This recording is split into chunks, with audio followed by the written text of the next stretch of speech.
¿Cómo les va? Vamos a arrancar con física respiratoria para que puedan meter algo en la UP4. En realidad, yo la parte de respiratorio lo doy al final, cuando ya pongo todo lo que es leyes de gases y todo ese tipo de cosas, porque lo acompaño con presión transmural. Pero bueno, para que no queden tan colgados, les hago un pequeño resumen de lo que sería la primer parte de la física respiratoria, como para ir echando en los temas de fisiología que tienen en pulmón. ¿Eh? Si les parece bien, a ver qué les... Si ustedes van a encontrarse con algunas cosas que no están explicadas, pero van a estar explicadas en física respiratoria 2 y cuando vean por completo presión transmural en vasos sanguíneos. ¿Sí? Así que no se desesperen. Yo igualmente cuando volvamos a ver presión transmural en vasos sanguíneos, yo profundizo, inclusive hasta en el detalle de las fórmulas que vemos en pulmón, ¿de acuerdo?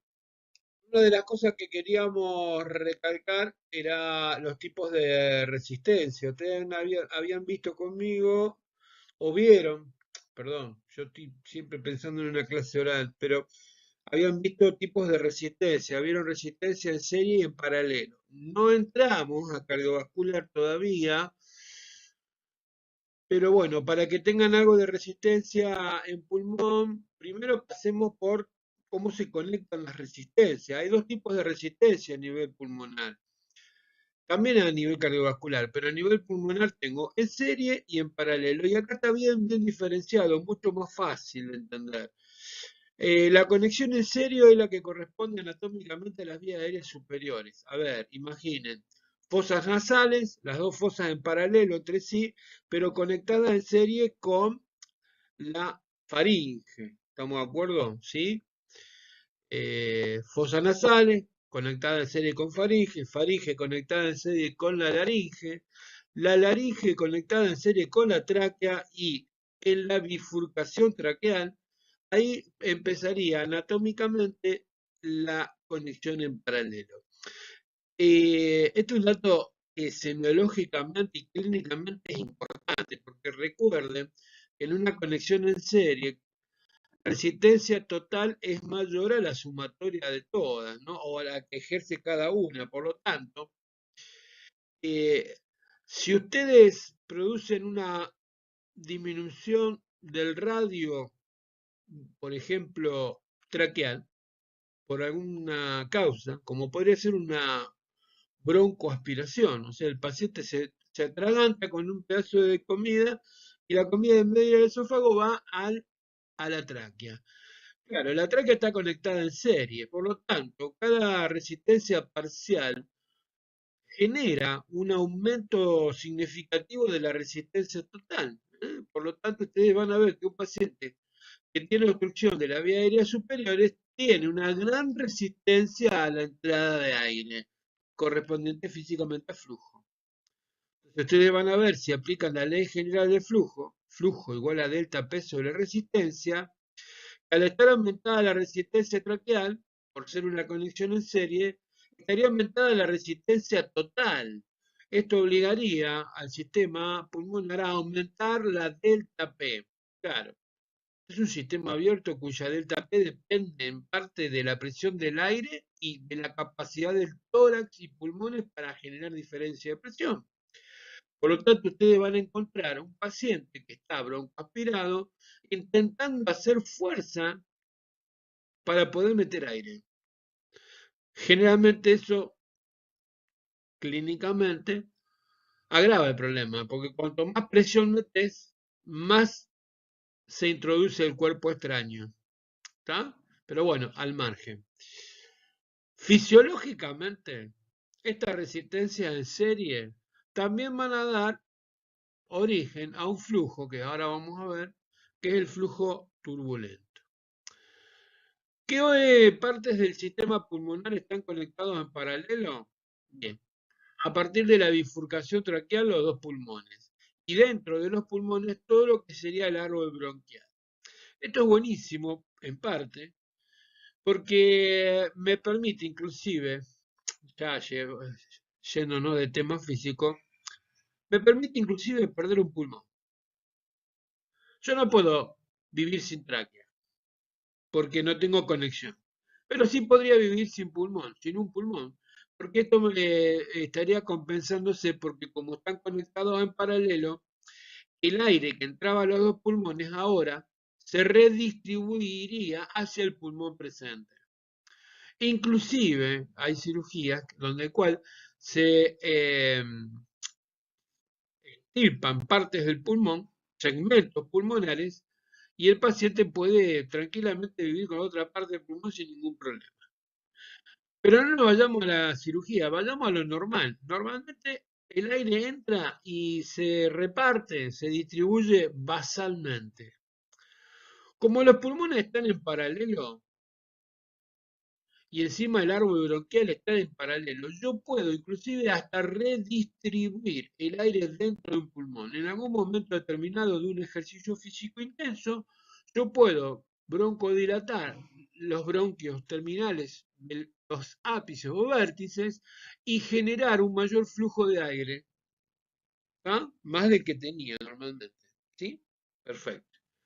Esto es lo que quería marcar sobre tipos de resistencia o cómo está en la resistencia. Hay un dato tramposo, una pregunta tramposa anatómicamente. ¿Las fosas nasales cómo están? Entre sí en paralelo. ¿Sí? Entre sí en paralelo con respecto al resto de los órganos respiratorios en serie. Y recuerden que la fisiología respiratoria, el aire si bien entra por las dos narinas, generalmente una funciona más que otra. Esto se llama funcionamiento másculo. Esto te lo puede explicar mejor anatómicamente Fernando. Bueno, vimos un poco de resistencia, vemos un poco lo que son los flujos aéreos. Acá no estamos hablando de ley general, ¿eh? Estamos hablando de cómo son los flujos. ¿Recuerdan? Por si alguno ya leyó, el flujo puede ser de tipo laminar o de tipo turbulento. Bien, a nivel pulmonar, el aire fluye en forma turbulenta, en forma laminar y algunos autores establecen que hay parte del flujo transicional. Bueno, lo charlamos así muy por arriba, porque esto no lo desarrollamos después con ley de continuidad. A nivel de las vías aéreas superiores, como el área seccional total, calibre, área seccional total, es menor comparativamente con el área seccional total de los que están en paralelo, hace que a menor área, mayor sea la velocidad con la cual se mueve el aire. Esta velocidad con la cual se mueve el aire hace que el aire fluya en forma turbulenta. Solamente por esto, por ser una conexión en serie y por ser el área seccional menor. Comparen el área de tráquea, calibre de la tráquea, con el área seccional de los dos pulmones. ¿Tá? Entonces, esto hace que el aire pase en forma turbulenta. Bien, esto sería físicamente no irrelevante. Lo que pasa es que fisiológicamente, el día que ustedes hagan semiología, van a ocultar las vías respiratorias. Y normalmente el aire que pasa por la tráquea, por la faringe o la laringe, sopla. Y al soplar hace turbulencia, remolinos, y se escucha el famoso soplo tubárico. ¿Ah? Tampoco es tan significativo, pero bueno, un soplo tubárico. Es normal escuchar soplar en las vías aéreas superiores. Soplar, que no quiere decir lo mismo que tener un broncoespasmo, donde hay sibilancia. ¿Estamos de acuerdo? Eso ya es patológico porque la sibilancia no se produce en las vías aéreas superiores, se produce a nivel de los pulmones. ¿Sí? Perfecto. Con respecto al flujo laminar, este se produce fundamentalmente en pulmón. El aire entra y se lo conoce como murmullo vesicular. Vos escuchás que se están inflando los pulmones, pero no sopla el aire. ¿Eh? Soplar es como cuando vos agarrás una botella de coca, esas de vidrio, y soplás sobre el pico, sin hacer sibilancia. Esto parece una pavada, pero semiológicamente el pulmón es importante, porque cuando vos escuchás un pulmón que sopla, es porque algún problema tiene. ¿Qué quiere decir? El área seccional de los bronquios está disminuida, como ocurre en el asmático, como ocurre en el broncoespasmo, como ocurre en un tumor. ¿Eh? Entonces vos escuchás sopla, sopla. Esto no debería ocurrir. Debería escucharse el murmullo vesicular. No sé cómo, por qué se llama así, pero bueno, en base es, se está inflando como un globo. ¿De acuerdo? Básicamente quería marcar esto porque podría ser pregunta relacionada con alguna, con la ley de continuidad, básicamente, que después veremos. Bueno, entramos a un tema. Presión transmural. Presión transmural de los alveolos. Claro, yo acá entro como que ustedes ya saben presión transmural, pero bueno, traten de ver lo básico. Yo después se lo voy a reafirmar cuando dé el ley de Laplace completo en vascular. Pero básicamente la presión transmural, recuerden esto, es un equilibrio entre la presión del lado cóncavo o interno de un tubo y la presión del lado externo. Ahora, yo hablé de tubo y en realidad los alveolos son esferas, pero bueno, también existe la presión transmural. Como nosotros estudiamos medicina, ¿para qué carajo quiero saber qué es la presión transmural o qué representa la presión transmural? Es muy sencillo, chicos. Si un alvéolo tiene presión transmural, permanece estable, es fisiológicamente estable. ¿Qué quiere decir? Que nunca va a estallar durante la inspiración ni va a colapsar durante la expiración. Eso es tener presión transmural. ¿Ya? Yo inspiro y los alvéolos se llenan de aire y no revientan, gracias a la tensión superficial. Yo expiro y los alvéolos se vacían. Por lo tanto, si se vacían, tenderían a colapsarse. Sin embargo, no colapsan ni se cierran gracias a la acción de surfactante. Eso es tener presión transmural. Eso me permite estar vivo. Por eso, ¿cuál es la importancia de que un alveolo tenga presión transmural? Le permite la funcionalidad, le permite ser compatible con la vida. Ahora, dividamos alveolos maduros de inmaduros, porque acá viene la fisiología. ¿Qué alveolos tienen presión transmural y qué alveolos no? Los alveolos inmaduros no tienen presión transmural porque no son compatibles. ¿Por qué? Porque estallan en inspiración, porque colapsan en la expiración. ¿Por qué? Porque no tienen surfactante. Esto hace que el alvéolo como esfera se comporte como una membrana líquida por la humedad, por el líquido, por el vapor de agua que contiene la superficie de la pared alveolar. Son incompatibles con la vida. Y hay un dato importante desde el punto de vista físico. No cumplen con la ley de Laplace. Los alvéolos inmaduros, y claro, son inmaduros, no cumplen con Laplace. Nada que ver, es por otro razonamiento. Con respecto a los alvéolos maduros, sí tienen presión transmural. Dice, tienen presión transmural, pero no porque sean maduros, ¿eh? No tiene nada que ver. Tienen presión transmural porque tienen surfactante alveolar. La presencia de surfactante permite que el alvéolo se comporte físicamente como una membrana elástica. ¿Se acuerdan que la membrana elástica, cuanto más le estiro, más se tensa? ¿De acuerdo?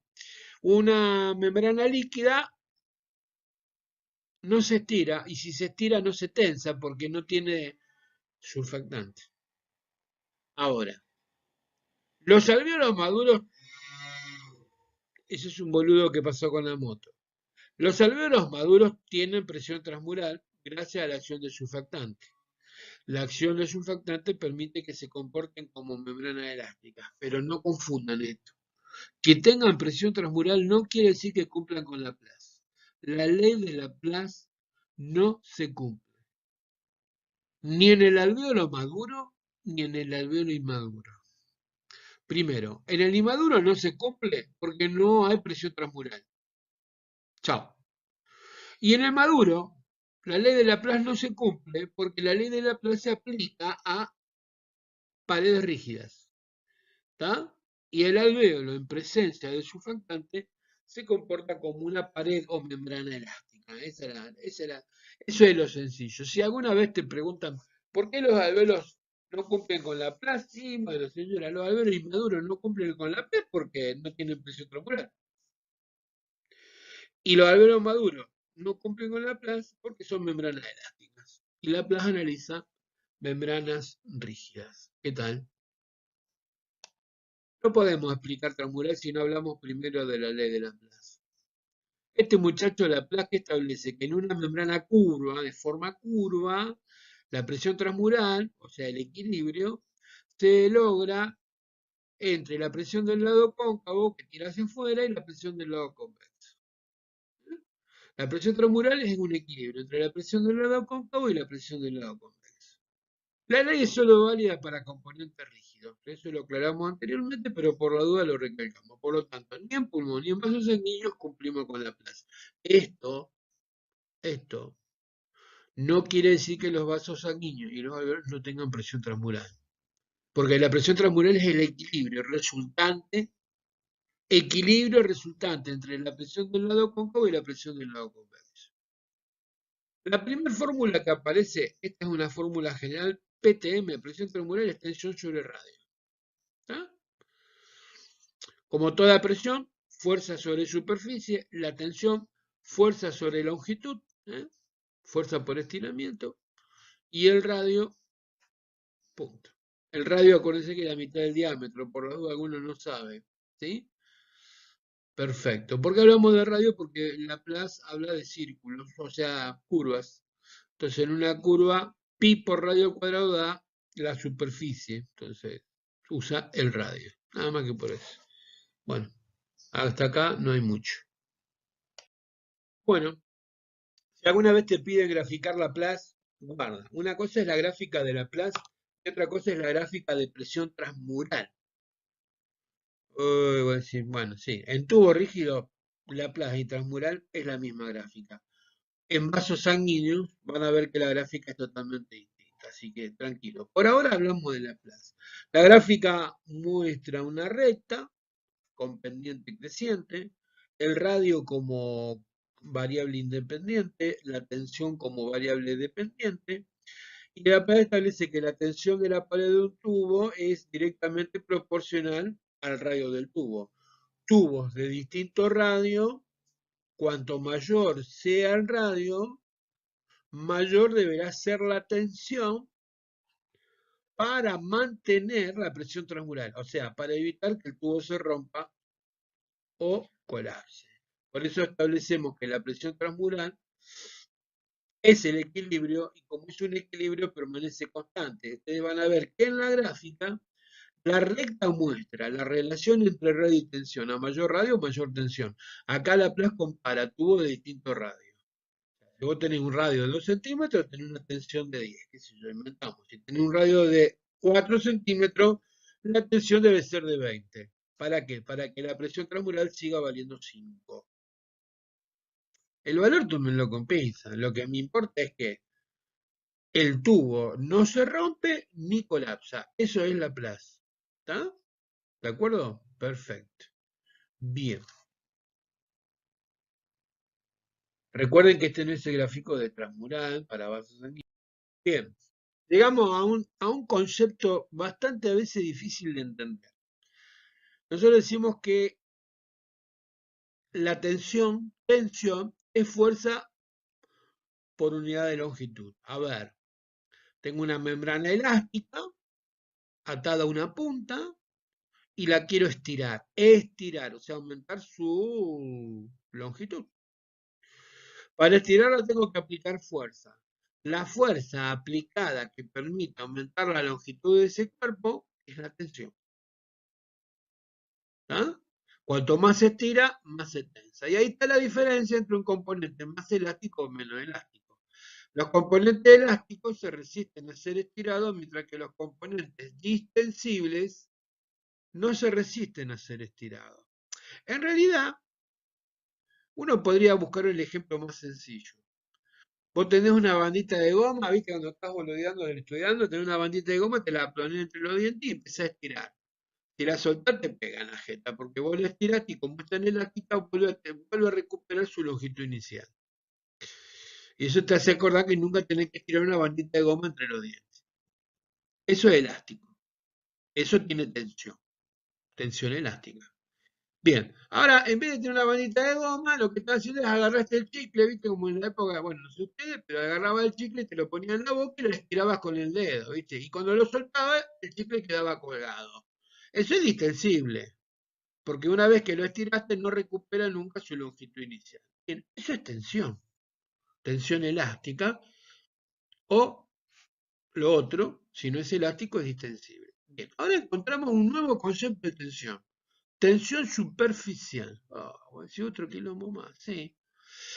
Yo se los traté de esquematizar en un dibujito muy así, entre casas, pero creo que se entiende bien. La línea azul curva muestra el borde, el límite de la burbuja. Esto es una gota de agua, una gota gigante, formada por microgotas. Las microgotas son lo que ven en negrita, ¿sí? Estas microgotas generan fuerza, fuerza de cohesión, fuerza de unión, fuerza de unión. O sea, las gotas quieren estar unidas para estar en estado líquido. No están en contacto directo porque si no serían sólidas. Y no están separadas por completo si no serían gas. ¿Estamos de acuerdo? El estado líquido, sólido y gaseoso. Bueno, en el estado líquido, las moléculas de agua tienden a estar semiunidas, a atraerse. Y esa atracción van a ver que es diferente con las moléculas que están en la superficie o en contacto con el aire que las que están en el centro. Las que están en contacto con el aire generan una fuerza de cohesión que es tangencial a la superficie. ¿Está? Fuerza sobre longitud. ¿Lo ven? Esa tensión es la tensión superficial. ¿Qué hacemos con esa tensión? Tratamos de mantener unidas las microgotas y le está dando el límite a la gota, porque fíjate que de ahí para allá está el aire y de ahí para adentro el resto de las gotitas. O sea que la tensión superficial es la que le da básicamente la forma redonda a la gota de agua. En algún momento algunos en física decían que para determinar si un líquido tenía tensión o no tenía tensión, había que ver lo que se conocía físicamente como el menisco. Ponían el líquido en un tubo de ensayo y miraban si la línea que separaba el aire del líquido era cóncava o convexa. O sea, si te formaba esto que ustedes ven, un lomito hacia arriba, era porque el líquido tenía tensión superficial. Y si era cóncavo, era porque el líquido no tenía tensión. Bueno, al margen. Es una boludez lo que acabo de contar, pero me acordé de los experimentos que hacíamos en física en algún momento. Básicamente, chicos, esto es tensión superficial. La tensión superficial tiene características físicas. Primero, es la misma en todas las gotas de agua, es la misma en cualquier esfera, es la misma en cualquier alvéolo. A ver, sí, alvéolo y magma. ¿Ah? Cualquiera sea el tamaño de la esfera o de la burbuja, la tensión superficial es la misma, porque es independiente del radio, independiente del radio. ¿Está? Esto es un dato que va a ser importante. La tensión superficial es independiente del radio. Es una propiedad física presente en el agua. ¿Sí? Entonces, como la tensión es independiente del radio, si vos pones dos gotas de agua, la gota que tiene menor radio, al tener igual tensión que la otra, soporta una presión interna mayor. ¿Está? Bien. A ver si quedamos de acuerdo. Bueno, como vieron, la tensión superficial está dada por la fuerza de presión de las moléculas de agua que se encuentran en contacto, o sea, la última capa sería la última barrera de defensa, ¿no? Del agua, algo así. Si uno lo quiere tener, el límite entre el aire, entre una fase y otra, ¿eh? El aire y el agua. Las moléculas que están separando el agua del aire son las que generan esa fuerza de cohesión llamada tensión superficial. Bien. La tensión superficial es independiente del radio, por lo tanto, ustedes van a ver que esta tensión superficial, como propiedad física, no se modifica. ¿Mm? Esto es importante porque fisiológicamente, en los alvéolos inmaduros, se van a comportar como esferas líquidas porque tienen tensión superficial. Es la tensión lo que le da la forma esférica al alvéolo. ¿Tá? No tienen surfactante, se comportan como esferas líquidas, por lo tanto, la tensión superficial es la misma, cualquiera sea el radio del alvéolo. por lo que alvéolos de menor radio, al tener igual tensión que los alvéolos de mayor radio, presentarán la misma presión interna, no presión transmural, presión interna, ¿eh? No tienen presión transmural. En cambio, los alvéolos maduros, la presencia de surfactante lo que va a hacer es reducir la tensión superficial de los alvéolos y esto permitirá que se comporten como membranas elásticas. Bueno, vamos a intentar explicar un poco ahora la acción del surfactante en la próxima lámina. Bueno, con mucho cariño pueden observar acá dos círculos que representan dos esferas líquidas, dos burbujas, dos pompitas de jabón o tranquilamente dos alvéolos inmaduros. ¿Qué tienen estos alvéolos? El alvéolo 1 tiene un radio menor la tensión superficial del primer alvéolo es igual a la tensión superficial del segundo, porque recuerden, esta propiedad física es independiente del radio. Cualquiera sea el tamaño de la burbuja, del alvéolo inmaduro, o de la pompita de jabón, o de la gota de agua, la tensión superficial es la misma. Y esto tiene importancia física, ¿por qué? Porque si la tensión es la misma, aquel alvéolo que tenga menor radio, a tener igual tensión que el alvéolo de mayor radio, soportará una presión interna mayor. ¿Mm? A igual tensión, a menor radio, mayor presión interna. Bien. Por lo tanto, el alvéolo pequeño, hablando del alvéolo inmaduro, si se pone en contacto con el alvéolo de mayor radio, tiende a fusionarse. ¿Por qué? Porque entre el alvéolo pequeño y el grande hay una diferencia de presión interna. ¿Tá? Esto tiene importancia en la fisiología porque los alvéolos necesitan mantenerse funcionales. Si vos tenés un alvéolo, un racimo de alvéolos de distinto radio y no tienen surfactante, serían incompatibles con la vida, porque los alvéolos en interfase entre inspiración y expiración estarían colapsándose. Ahora, entiendan esto. Si el aire que está dentro del alvéolo es la presión interna, fuerza distensora, en la primera inspiración, en cuantito nace la criatura, la primera inspiración provocaría aumento de la presión interna. ¿Sí o no? Bien. Si la tensión que soporta la pared para evitar que el alvéolo estalle no se modifica, a mayor presión interna, ¡pum!, el alvéolo estalla. ¿Cuál es el que estalla? Básicamente, los que más sufren son los alvéolos menores, los de menor radio, porque ya de entrada soportan una presión interna mayor. Por lo tanto, en la primera inspiración habría alvéolos que estallan. En la expiración habría alvéolos que colapsan, porque inevitablemente si la tensión no se modifica y la presión interna cae, la tensión superficial provocaría el colapso alveolar. Los que no estallen por aumento de presión interna o los que no colapsen por disminución de presión interna, en la interfaz inspiración-expiración, inspiración-expiración, colapsarían. Perdón, fusionarían, no colapsarían, se fusionarían entre sí, por una cuestión sencilla. Dos alvéolos de distintos radios soportan presión interna distinta, siempre y cuando hablemos de alvéolos inmaduros. ¿Está? Acá, ustedes perdonen el dibujo, pero bueno, es muy esquemático. Van a ver que sobre la pared interna, la cara interna de los círculos que representan alvéolos, hay como bolitas rojas. Esas bolitas rojas representan moléculas de surfactante. El surfactante es un tensioactivo fisiológico producido por los neomonocitos o neumocitos tipo 2, células que forman parte de la pared alveolar. Son segregados, son de naturaleza fosfolípido-proteica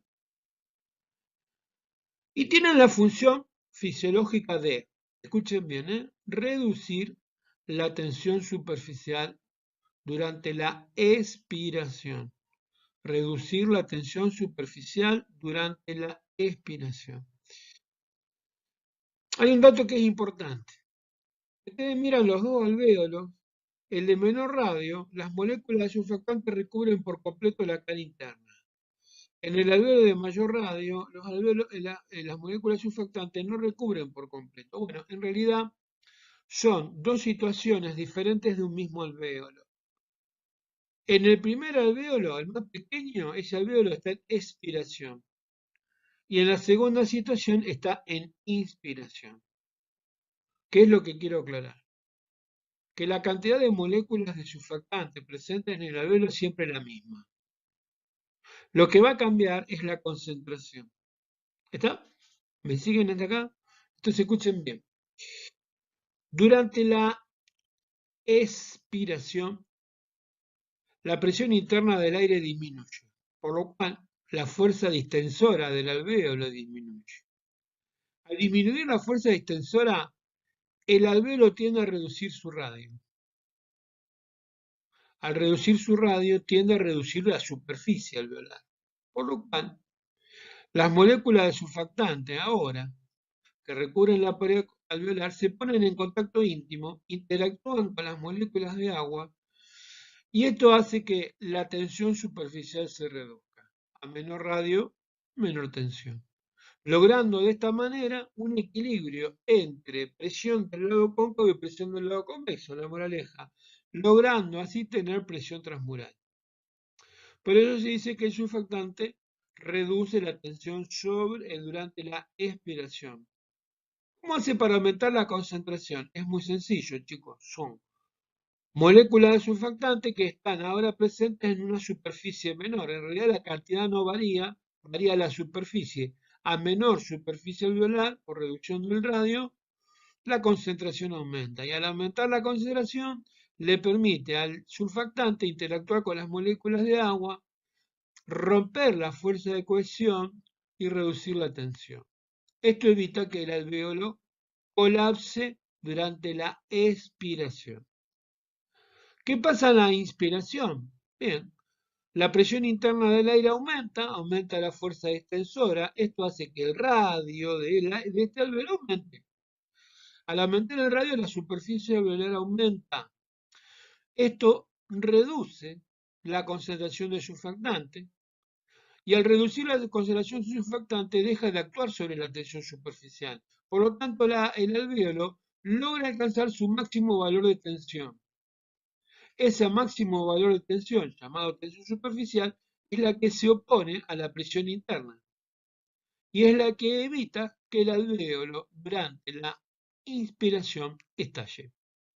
Por lo tanto, la acción del surfactante hace que el alvéolo se comporte como una membrana elástica, a mayor radio, mayor tensión, y hace que tenga presión transmural. Repito, no cumplen con la PLAS, pero tienen presión transmural. Perfecto. Por último, ustedes van a ver un gráfico que acá está un poquito cortado en el eje vertical volumen, en el eje horizontal presión. Van a ver el concepto de histéresis pulmonar. En realidad, tómenlo con pinza. La histéresis en el gráfico, bueno, a ver, explico un poquito. Hay una fase ascendente, está pintada de rojo, inspiración, la relación presión-volumen, y una fase descendente pintada de verde, que representa la expiración y la relación presión-volumen.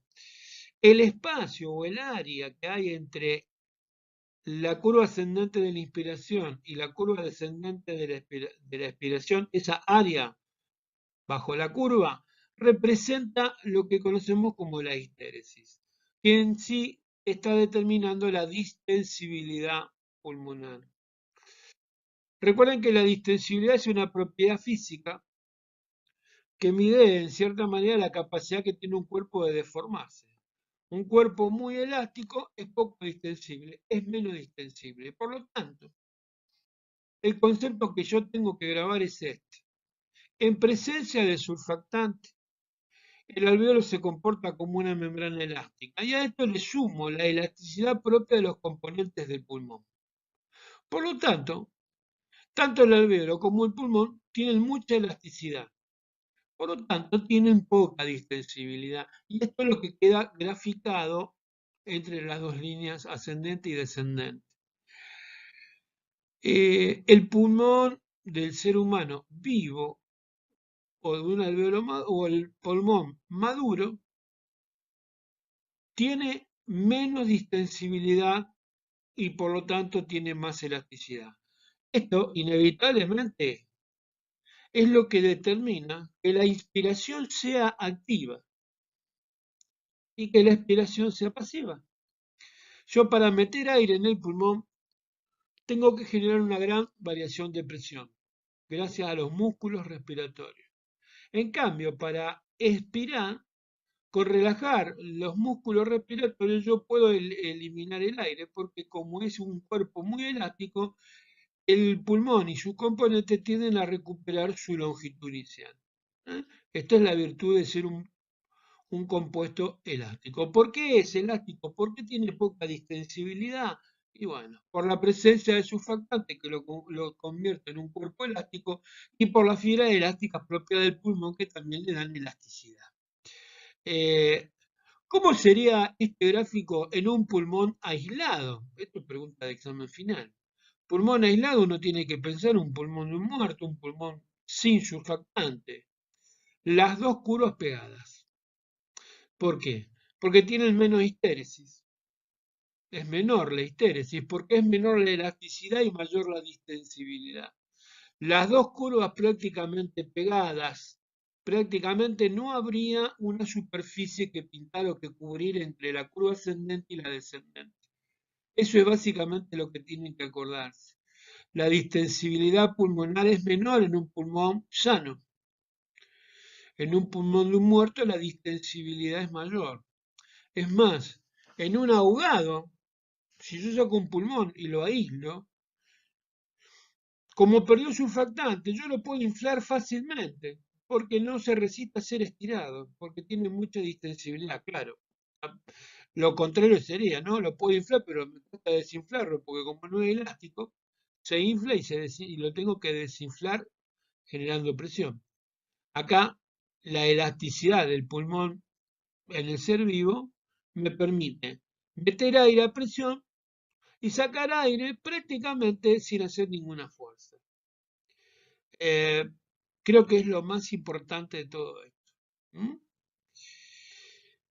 Resumiendo un poco, que el alveolo tenga surfactante, ya me vuelvo atrás un poco porque me quedé con esa idea, que el alveolo tenga surfactante implica que logre comportarse como una membrana elástica y esto le permite tener presión transmural. Que un alveolo tenga presión transmural implica que alvéolos de distintos radios no se fusionen porque tienen un equilibrio de presión transmural. Que en inspiración no estallen y que en expiración no colapsen. Todo lo contrario de lo que sería un alveolo inmaduro. Bien. Y por último, como concepto que quedó por ahí en el tintero y no me acordaba me acordé en este momento. Hablamos de presión transmural alveolar y no hablamos de presión transmural pulmonar. Yo después la voy a recalcar cuando veamos vasos sanguíneos, pero para que vayan echando con la teoría, la presión transmural pulmonar es la diferencia entre la presión del lado interno y la presión del lado externo.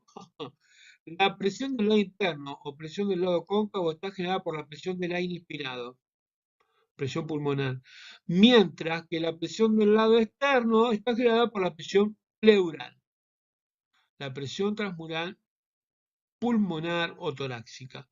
Es la diferencia de la presión del aire inspirado o del aire contenido dentro del pulmón, como fuerza distensora, como presión del lado cóncavo, y la presión que ejerce el espacio intrapleural. Guarda con el espacio intrapleural porque generalmente tiene presiones negativas.